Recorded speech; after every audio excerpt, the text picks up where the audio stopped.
Edie walked on, the bear maybe 50 feet ahead, through stands of white spruce, then out into clumps of quaking aspen, wading through deep snow, her heart thudding in her throat. It seemed as though they had been traveling a long time, when all of a sudden the bear stopped and swiveled about. He was a long distance away now, his body visible through the trees like a patch of mist in the dark.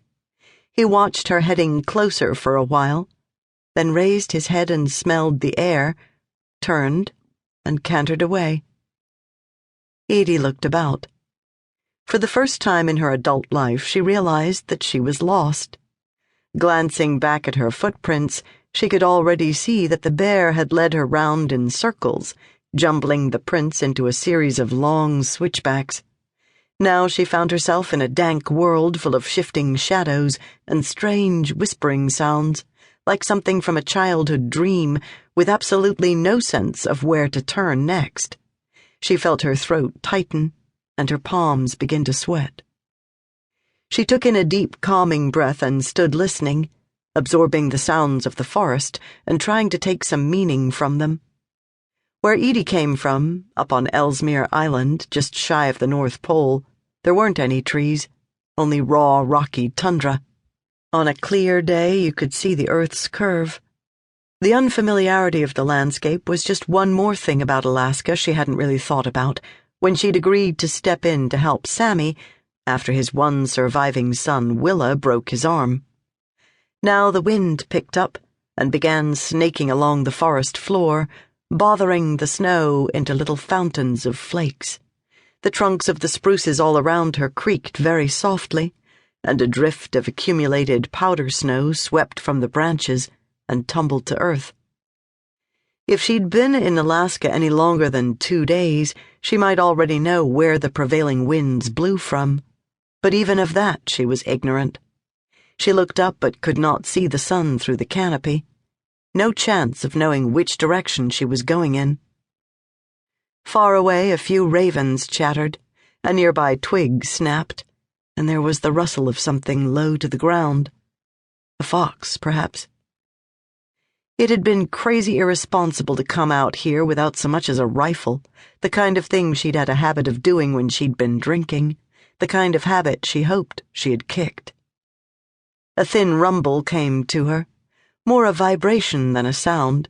Then it deepened and grew louder until it resolved into the deep whine of an engine, and she felt a hollowing sense of relief. The vehicle drew closer, and before too long a snowmobile came into sight. She grinned and waved and waited, but when the vehicle carried on without even slowing, she ran into its path, shouting and waving her hands, bewildered.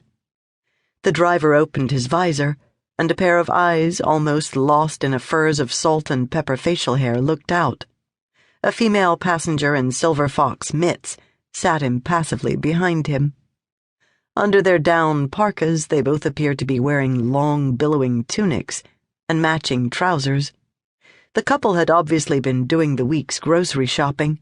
There were bags hanging off the snowmobile's every surface. "Hey, didn't you see me waving?" She felt irritated. Did people have no manners down here? "I'm lost. I need to get back to the Hatcher Pass." The man shrugged. "You're on Old Believer land," he said simply. She wanted to say that right now she didn't care if she was on Kiss My Ass land, but held back. "I need directions to my vehicle." The man looked momentarily surprised, but then he flipped his head in the direction he and his companion had just come from. "If you can't make out your own tracks, then follow ours," he said. "Was that your snow machine down there on the track?" Snow machines. That's what they called them down here in the South, in Alaska. Where Edie was from, you saw a snowmobile with no one on it. You didn't just ride by. You stopped to make sure no one was in trouble. "You always this helpful?" The man sucked his teeth disapprovingly. "The concerns of the worldly are no concerns of ours," he said. Then, glancing back at the woman sitting behind him, he seemed to relent a little. "We don't